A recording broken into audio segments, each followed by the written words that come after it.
A very good evening to you. You're live here on GHOne TV. It's time for News Tonight with me, Natalie, to look at our top stories.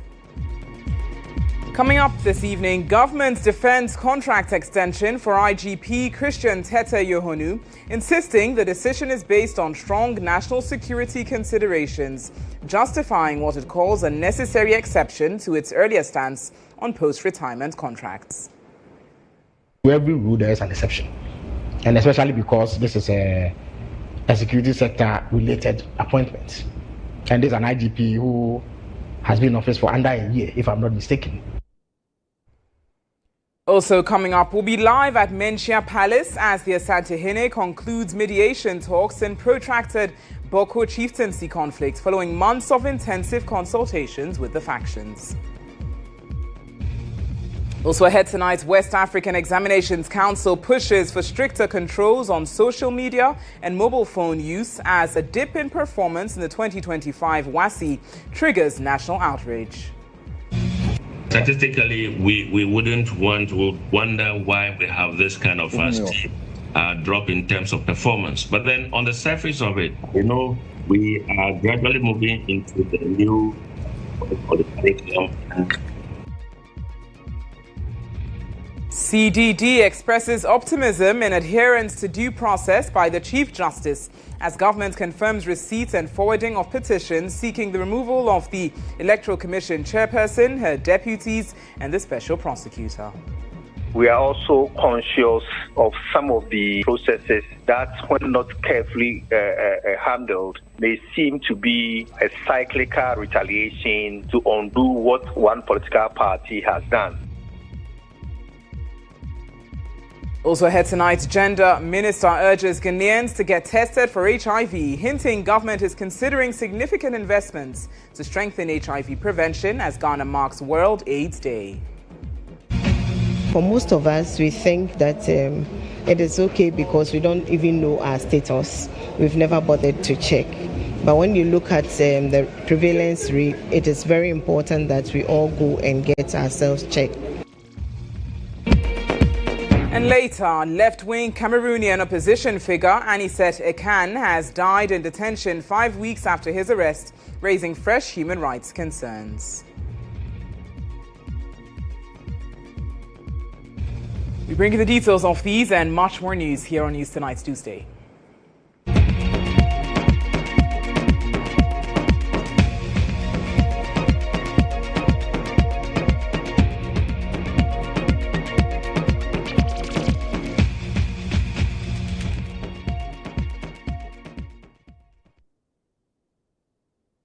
Let's settle for the details now on News Tonight. This bulletin streams live all across the world on Facebook and on X at GHOne TV. Here's where we get started tonight. The High Court in Accra has discharged Gregory Afoko and Asakpe Alangde, the two men accused in the 2015 acid attack that claimed the life of former Upper East Regional Chairman of the New Patriotic Party, Adams Mahama. Presiding Judge Justice Marie-Louise Simmons cited persistent delays and repeated adjournments, mostly at the instance of the prosecution, as the basis for the discharge. The two were facing a third trial for conspiracy to commit murder and murder. Their second trial ended in a hung jury, prompting the restart of proceedings last year. In the latest trial, the prosecution called only 5 of its 16 expected witnesses between April 12 and November 2024, before the case stalled. 11 more witnesses were yet to be heard. The court adjourned and noted that the trial had suffered about 6 adjournments without progress, despite jurors continuing to appear and the state obliged to pay their allowances.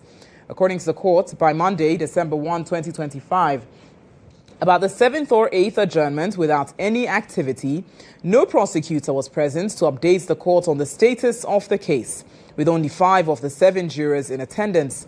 In the circumstances, Justice Simmons discharged both accused persons and dissolved the jury, expressing gratitude for their service.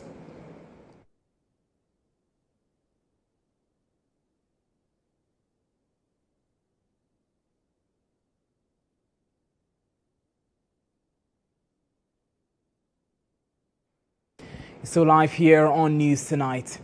Every rule has an exception, says Minister of State in charge of Government Communications Felix Kwache Ofosu, as he justifies the GHOne Mahama administration's decision to grant a 2-year contract extension to the Inspector General of Police, Christian Tete Yohonu, despite an earlier policy directive not to renew or extend the tenure of retiring public officers. The government has come under heavy criticism for making a U-turn on the matter, with CSOs describing the move as a complete departure from the government's earlier stance on public sector appointments. But speaking exclusively to EIB Network's Presidential Affairs correspondent Abdul Hanan Adam, the minister said the decision to extend the IGP's mandate is grounded in strong considerations.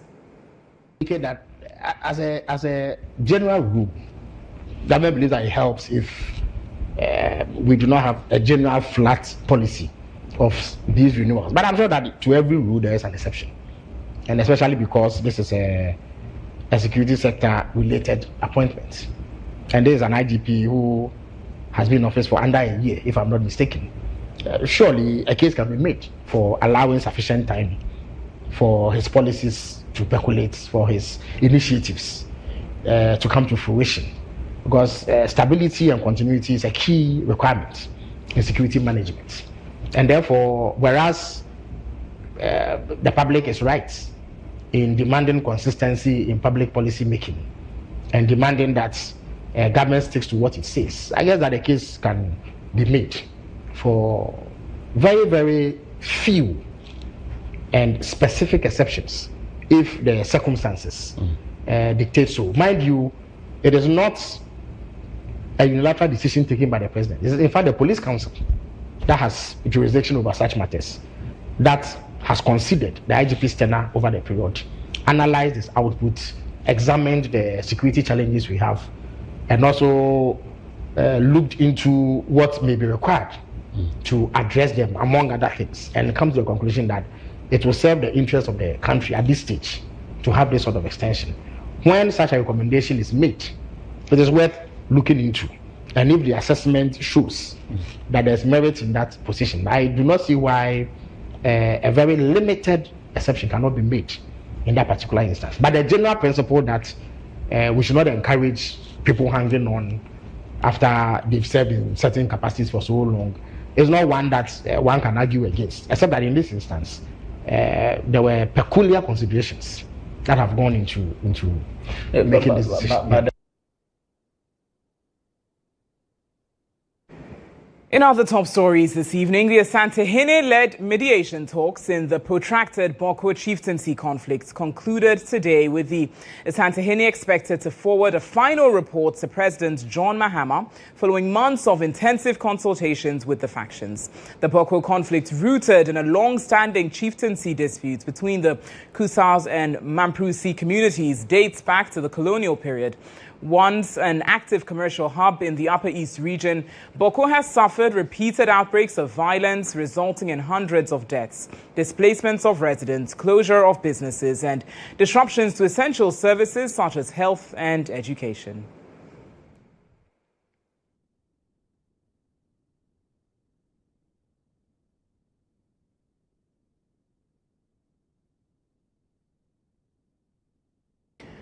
Let's stay on this issue and speak with our Ashanti regional correspondent Isaac Justice Bediako, who joins via Zoom. Isaac, you were seated during this, you were at the Menchia Palace and you sat through the entire process. What more can you tell us, and what are the latest updates that you can provide? So, Natalie, yes, in the morning around 11 a.m., that was when the two tribes, I mean the Mamprusi and Kusasi tribe, leaders arrived in the palace under tight military escorts. And when they were coming, a number of their supporters also came with them, drumming, singing, but they were not permitted to enter into the Menchia Palace. Don't forget that this particular mediation, meetings are not open to the media, and so we're just hanging around until they went in and returned in the evening around 4 p.m. That was when their supporters started jubilating. And so the Kusasi people first came out. Then later, the Mamprugu people also came out, and they were all jubilating. And so we were quite curious to know what has happened. And so when we approached the leaders in the palace, then they confirmed to us that at the moment, no decision has been taken so far as the mediation process is concerned. They are done with their sitting today. They are going to put together their reports. Then it will be formally submitted to the president. Then national decision will be taken on the outcome of the mediation process, or the committee settings. So at the moment, that is where they have arrived. But they told us that the Asantehene, after the sitting, advised them that they should go and speak to their people to remain calm, because the outcome of the mediation team or their report will be in the interest of both Kusase and Mamprogu people. And so that is what they are taking home. But later I spoke to some of the people who came, supporters who were jubilating. For them, they see it as a victory for the two tribes, because they are convinced and they have hope in the mediation committee that they will be able to resolve the impasse between Mamprogu and Kusase people, which has collapsed vibrant Boko time. At the moment, they are telling us that schools are not in session. Some government institutions.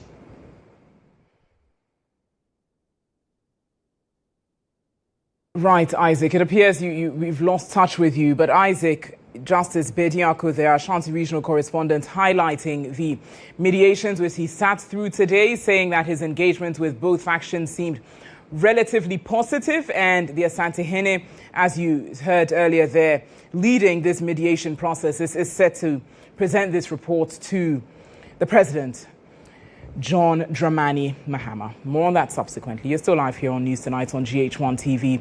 In other news, government has confirmed receipt of 10 appeals seeking the removal of the chairperson of the Electoral Commission, Jean Mensah, her two deputies, Dr. Bosman Asari and Samuel Tete, as well as the special prosecutor, Kisi Ejabing. President GHOne Dramani Mahama has forwarded petitions to the Chief Justice, Justice Paul Bafo-Boni. The presidency indicated that the president's referral of the 10 petitions follows Article 70, subsection 2 of the 1992 Constitution. In the petitions, the special prosecutor is accused of incompetence and abuse of office. The petitions are currently before the Chief Justice. Speaking to my colleague, Nadede Tete, Programs Manager at the Center for Democratic Development, CDD Ghana, Paul Abrampa, expressed optimism that the Chief Justice will adhere strictly to due process in handling the matter. Careful, whatever we say, whatever we do, otherwise our intentions may be read linking to the historical antecedents to the actions being taken now. And people are right to say that because there are so many evidence, there are so many publications, there are so many media reports from the 2024 campaign platforms that certain people holding sensitive positions within the NDC made those statements. So I said it the same thing when it came to firing of security chiefs, when it came to the threat to fire Chief Justice, and when it came to, in fact, I have a blog post I wrote around the African security. I did mention that statement that I wouldn't be surprised at all if the NDC comes to power to sack the Chief Justice because of statements that His Excellency President Mahama made that in meeting, I think, the NDC lawyers, that they will have to position themselves to accept positions within the judicial system because he thought the judicial system is infiltrated with biased party faithfuls. So when some of these things come up and you see it in reality, then nobody should convince you that it's an agenda from the campaign platform that's been implemented. Meanwhile, Minister responsible for government communications, Felix Kwakye-Ofosu, has rejected notions of party involvement in the petition sent for the removal of the EC chair, her two deputies, and the special prosecutor. He spoke exclusively to our presidential affairs correspondent, Abdul Hanan Adam. First of all, the NDC has not filed any petitions against anybody. It's not the EC chairperson and deputies, and not the special prosecutor. And no member of the NDC no member of the NDC as we can tell has filed a petition in any capacity as a member of the NDC. The truth is that I don't even know who the petitioners are as I speak to you. It is not a matter that the president has discussed with me or any other person in that regard.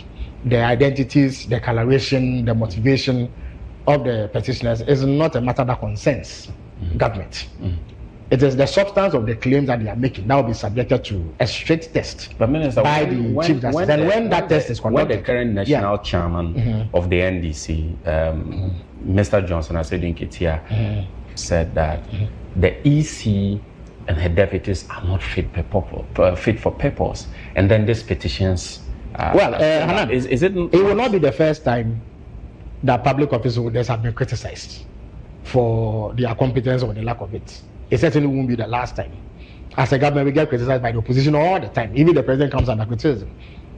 From some of you members of the media, analysts, civil society organizations, critics, members of the opposition, what have you. So that criticism in itself is not harmful.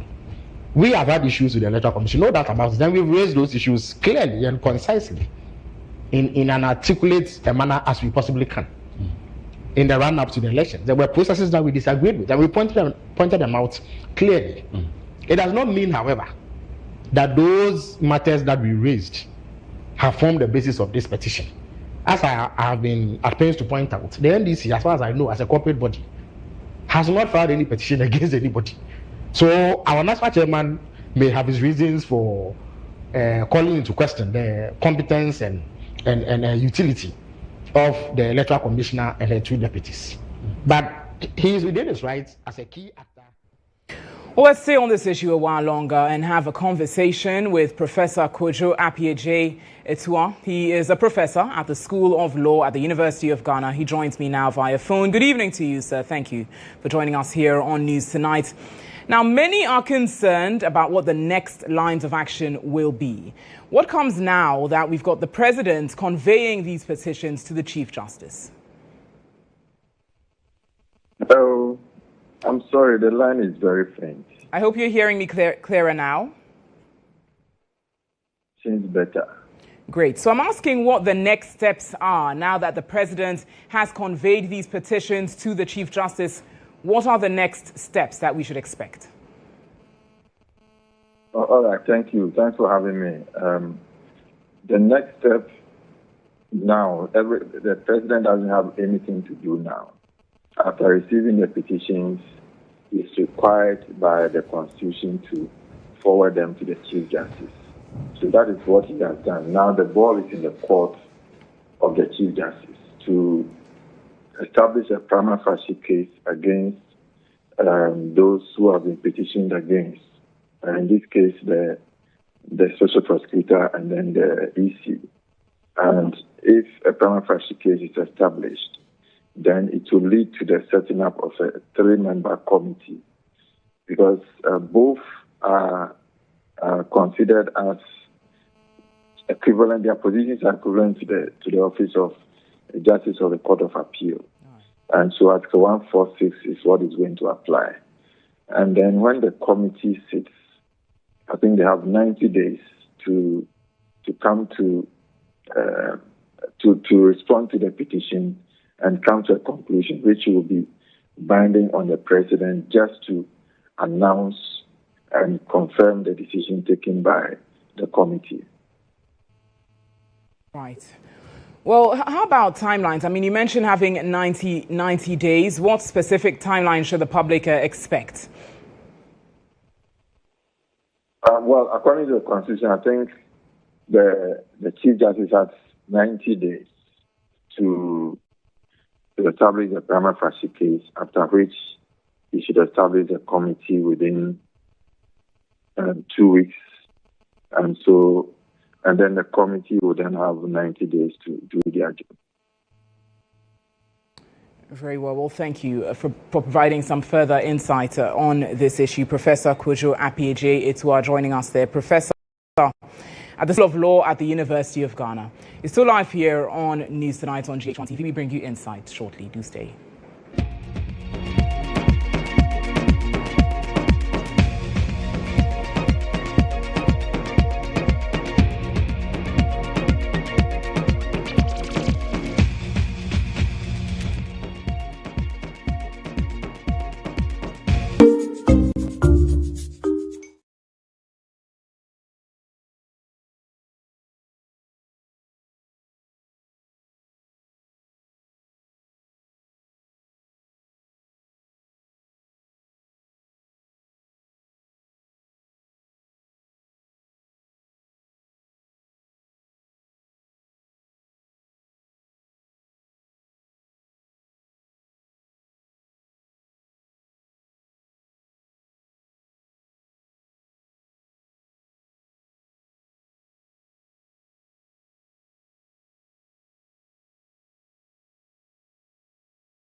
Tonight, a dip in performance of students in the 2025 WASSCE has sent a wave of shock to stakeholders in the education sector and many Ghanaians alike.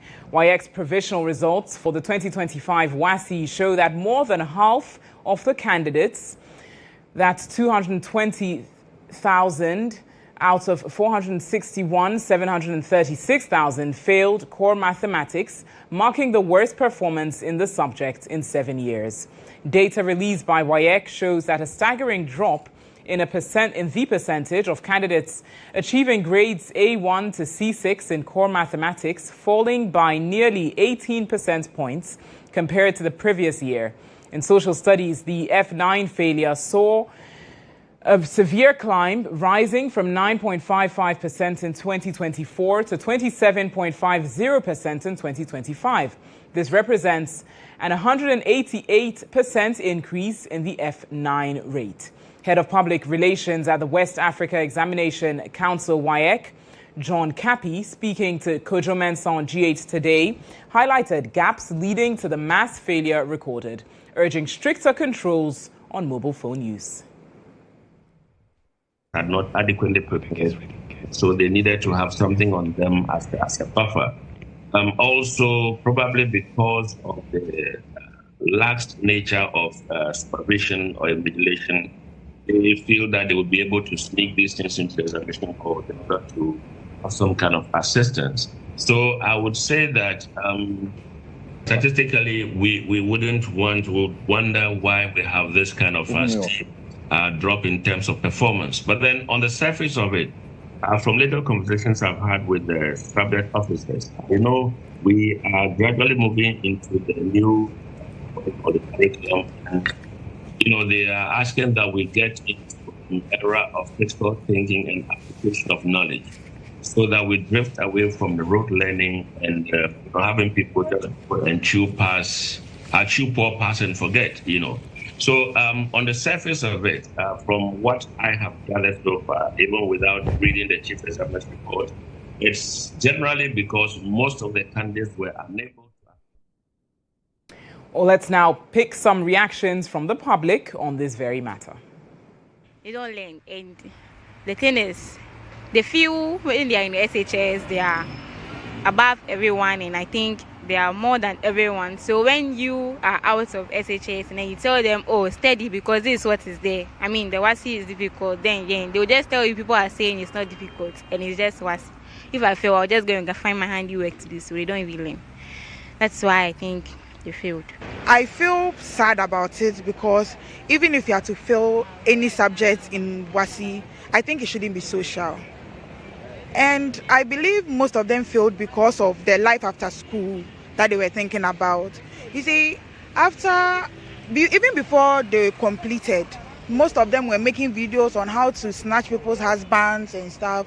So their mind weren't really focused on what they were writing. So I think most of them failed because of their life after school that they were thinking about. Now the children of this day, they don't learn. Because of the betting, the soccer betting and those things, because of that, they don't learn. They don't learn at all. Now they are chasing money. You will see a child, student of 16 years, he wants to buy a Mercedes-Benz. Meanwhile, he has not even done a work before. So for nowadays, if the parents, we don't take care our children's, I don't know what to say, but in future it will be disastrous for us. The mass failure has to do with student seriousness in class and finding time to sit behind their books to learn. Most of the students don't take time or spend time to read or to practice what is being taught. That is number one. And number two, I think the syllabus that they are supposed to go through vis-a-vis the time that allotted for them to write the final exam, I think there's a challenge there. Some of the students, much as I agree that students don't learn, there are some few ones who also spend time to learn, but sometimes they become so tired. And another one too has to do with examination panic. Some students do well when you check in class, but when it's getting to examination. Very heated reactions following the 2025 WASSCE results. We'll be bringing you more angles in subsequent bulletins here on GHOne TV. That wraps up Insight.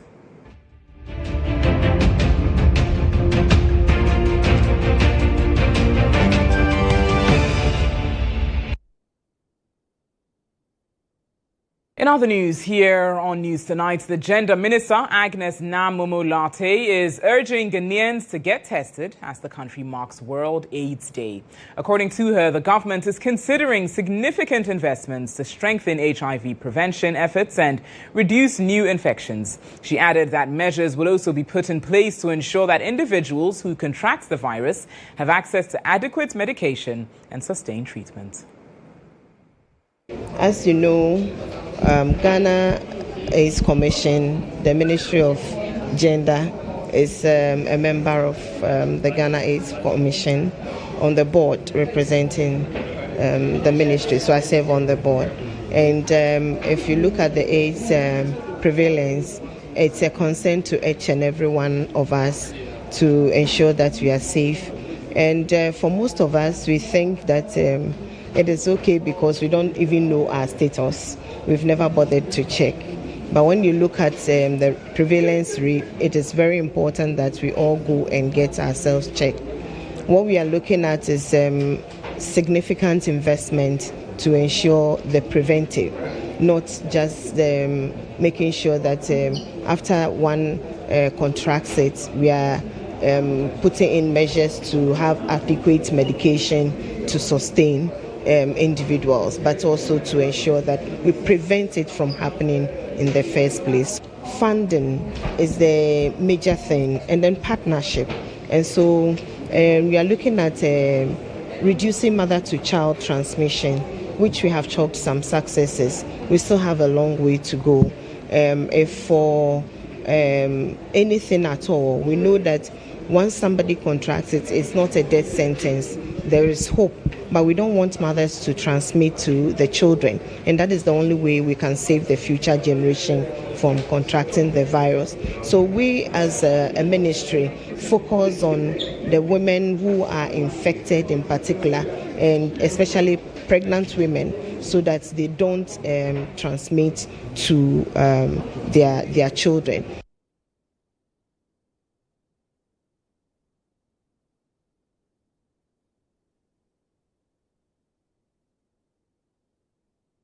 In other news, in Ghana, Dadiseng, a widely used type of aluminium cookware found in millions of homes, is under new scrutiny after laboratory tests detected high levels of lead contamination.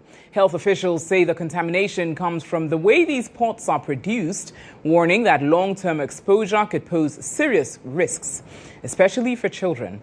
GHOne TV's Nadimar Umar Uthman has more in this report. It's early afternoon and the heat in Patrick Opon's workshop is intense. He has already shaped more than 20 pots used to cook popular Ghanaian dishes like banku and tozafi.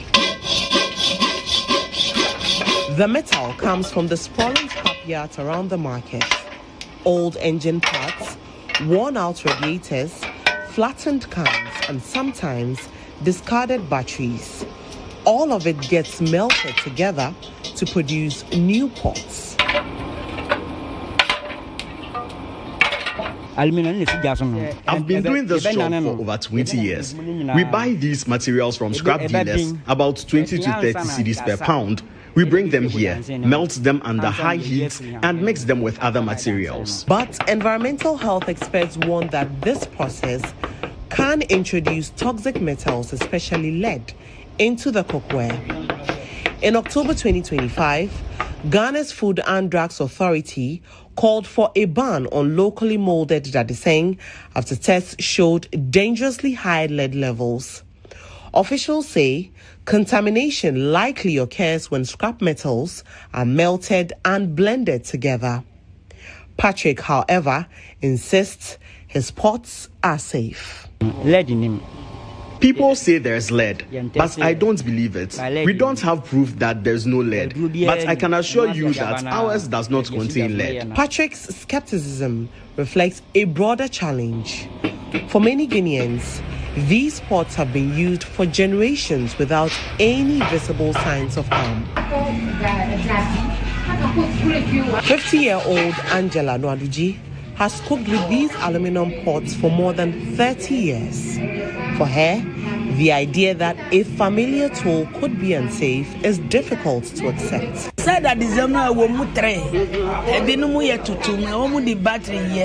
I'm able to distinguish between the good and the bad ones on the market.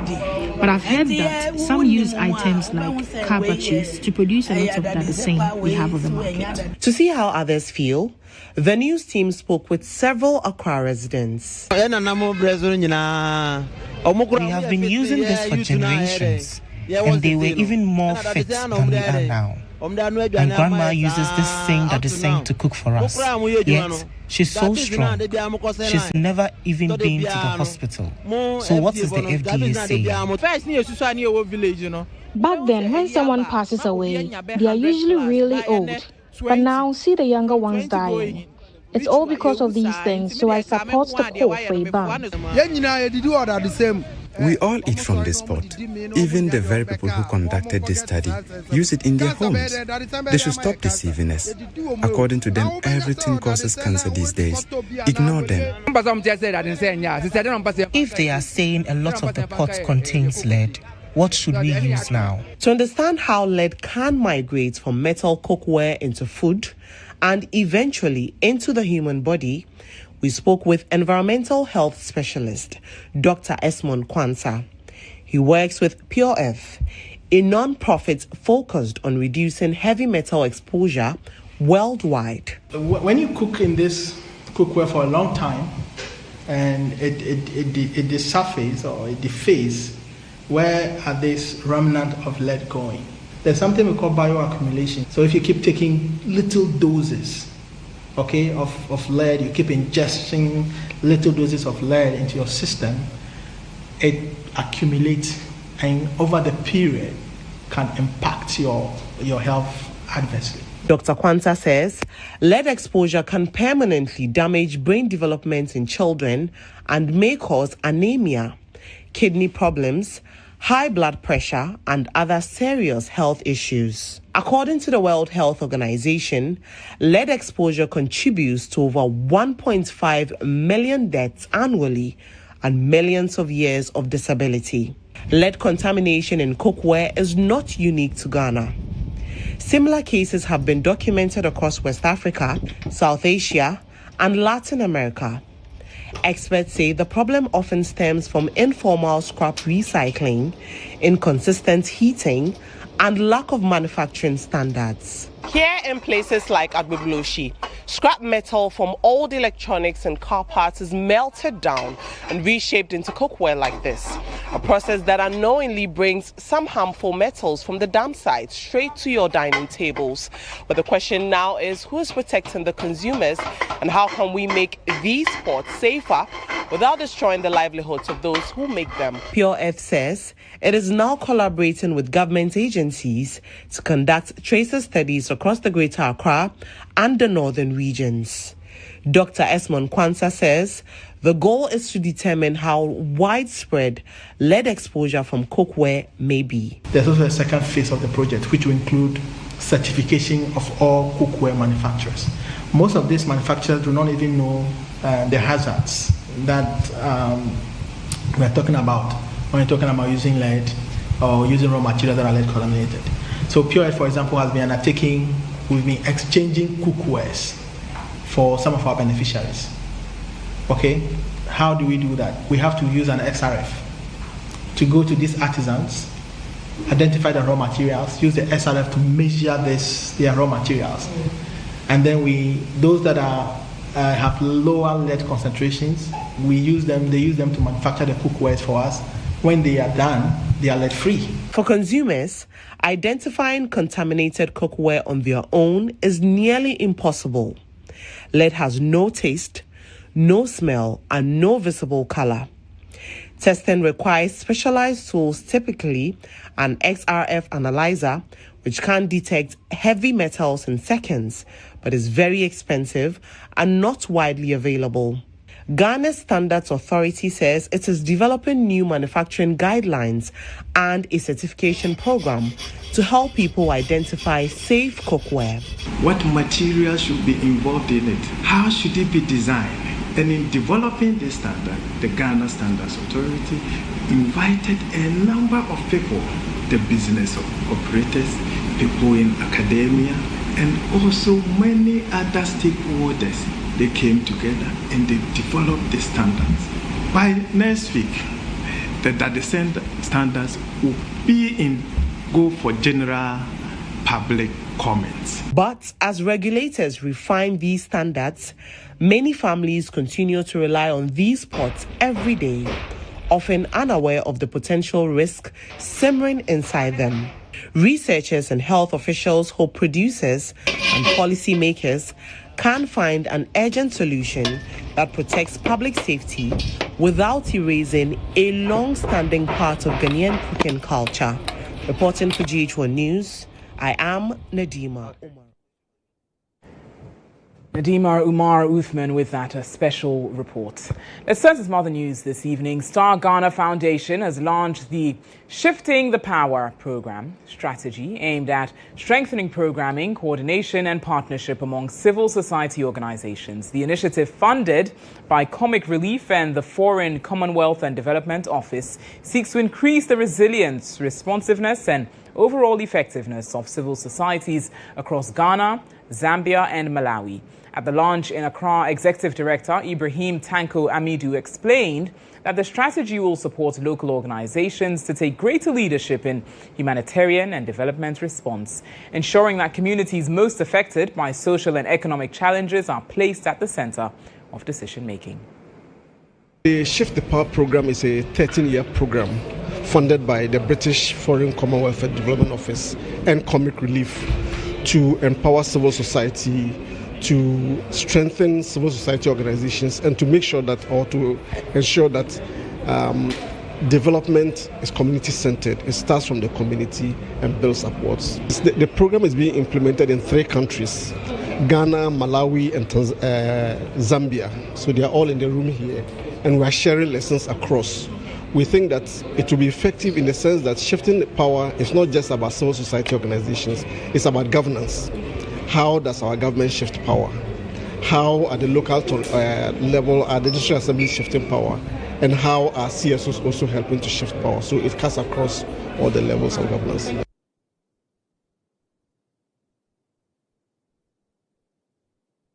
You stay with us here on News Tonight. We'll bring you some more news shortly.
Back to news tonight and some more news this evening. The Church of Jesus Christ of Latter-day Saints has held its annual 9 Lessons and Carols Night, celebrating unity, love and the birth of Jesus Christ. The Accra, Ghana temple came alive with bright lights, calming music and moments of reflection as the church hosted its Light the World celebration.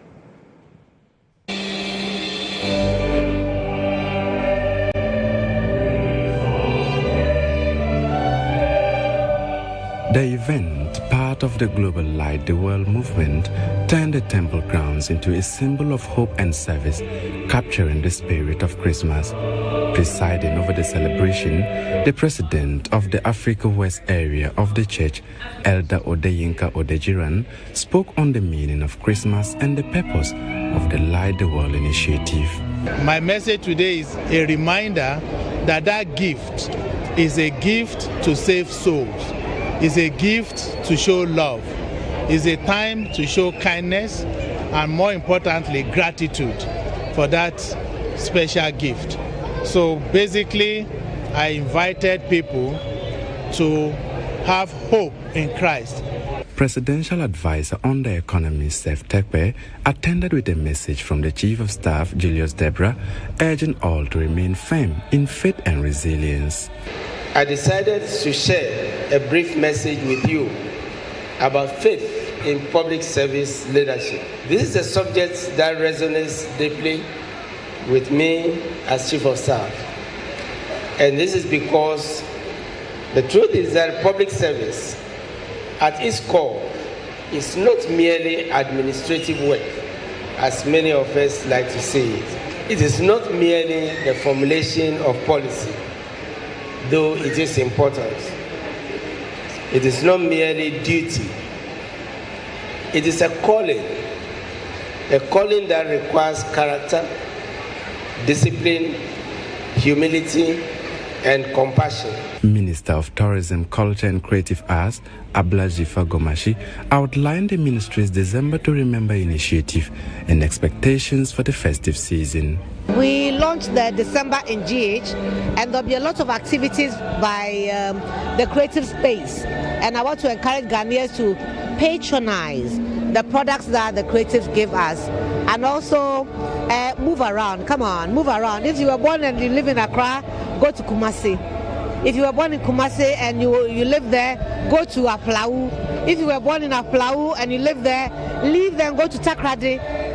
Let's keep moving around so we spread the wealth and spread the love and enjoy what each region has for us. Muslim and traditional leaders also joined the gathering, showing a strong spirit of interfaith harmony and national unity. As attendees left, many carried a renewed commitment to kindness, service, and Christ-like love this season.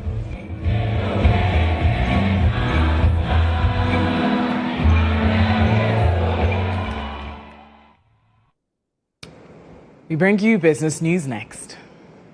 The Business Brief is brought to you by CompuGhana, passion for technology.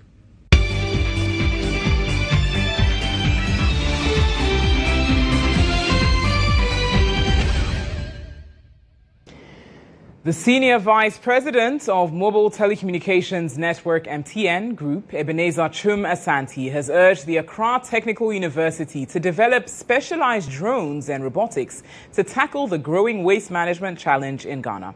According to him, the advancement of technology needs to be explored fully to deal with the waste menace and avoid perennial flooding, which is largely due to the lack of effective waste eradication measures, leading to choked drainage systems. He made this call during the 2025 graduation ceremony of the Accra Technical University. According to the United Nations Development Programme, UNDP, Ghana generates approximately 12,710 tons of solid waste daily. Due to improper disposal, a significant amount of it ends up in the country's drainage system, leading to flooding that eventually causes devastation to lives and property, running into millions of Ghana cedis. Delivering a speech at the 2025 graduation ceremony, Senior Vice President, MTN Group, Ebenezer Chum Asante, urged the university to utilize its technical and technological know-how to develop smart equipment to combat waste challenges in the country.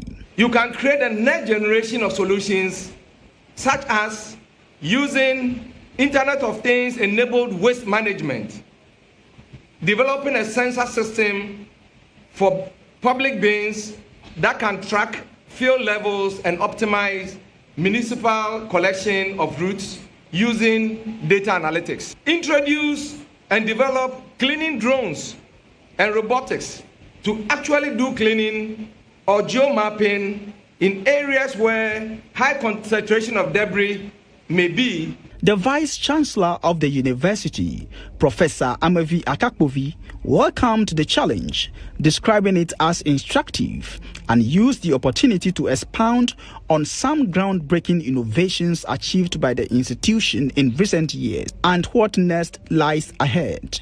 As we look ahead to the year 2026, ATU stand ready to embark on a new chapter of bold innovation, growth, and continental engagement. In the coming year, the university will host the Ghana First National ATU Robotic Technology Olympics, positioning ATU as a leader in STEM, automation, and AI-driven innovation. We will begin the revamping of our automotive workshop in partnership with partners in Japan.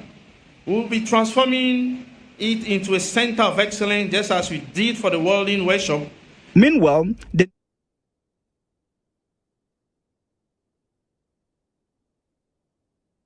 Next, we bring you international news. The Business Brief was brought to you by CompuGhana, passion for technology.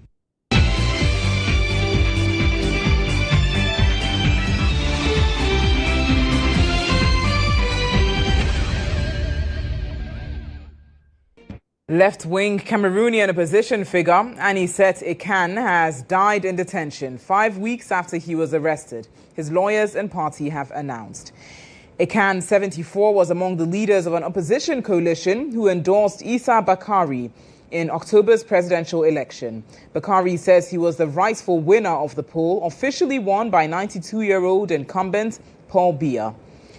Bakari has since fled to the Gambia. No official cause of Ekan's death has been announced. His party has accused the authorities of denying him access to his medication, a charge the government has denied.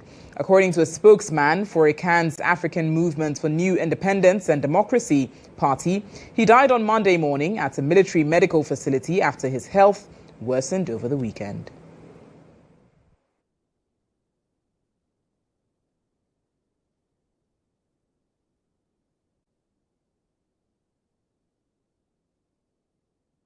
We've got lots more international and local stories available on our website, starfm.com.gh. From Natalie Force, and the entire team, many thanks to you for making the time. Have a wonderful evening.